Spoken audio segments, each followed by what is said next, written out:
ការបញ្យល់បាទឥឡូវយើងបន្តទៅករណីគ្រោះថ្នាក់ចរាចរណ៍មួយទៀតចាគឺបុរសម្នាក់នឹងជិះម៉ូតូឆ្លងផ្លូវមិនប្រយ័ត្នត្រូវរថយន្ត BM បុករងរបួសធ្ងន់បាទចាគឺបុរសម្នាក់ជិះម៉ូតូសង្ការេមួយគ្រឿងបាត់ឆ្លងផ្លូវដោយខ្វះការប្រុងប្រយ័ត្ននោះគឺត្រូវបានរថយន្ត BM បើកបុកបណ្ដាលឲ្យរងរបួសធ្ងន់កាលពីវេលាម៉ោង 19:20 នាទីចាគឺគាត់គេថាឆ្លងផ្លូវនេះគឺខ្វះការប្រុងប្រយ័ត្នហើយត្រូវបានរថយន្ត BM បុកបោកផ្ទប់ទៅនឹងរបាំងថ្មបាទរបាំងថ្ម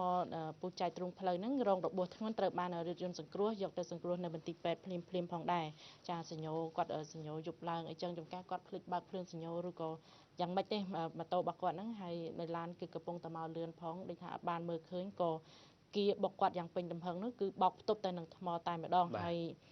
ក្រោយការហេតុជនរងគ្រោះត្រូវបានយុទ្ធនសង្គ្រោះដឹកទៅមន្ទីរពេទ្យភ្លាមហើយចំណែករថយន្តនឹងសមត្ថកិច្ចចុះមកដល់ចំណុចកើតហេតុធ្វើការសម្របសម្រួលរវាងម្ចាស់រថយន្តនិងក្រុមគ្រួសារជនរងគ្រោះហើយខាងរថយន្តបានចេញថ្លៃខូចខាតទៅលើជនរងគ្រោះដើម្បីបញ្ចប់រឿងនៅនឹងកន្លែងតែម្ដងចាគាត់អត់បានជិះរថទេគឺគាត់ទទួលខុសត្រូវហើយនឹងចេញថ្លៃសងដូចថាចង្ការគាត់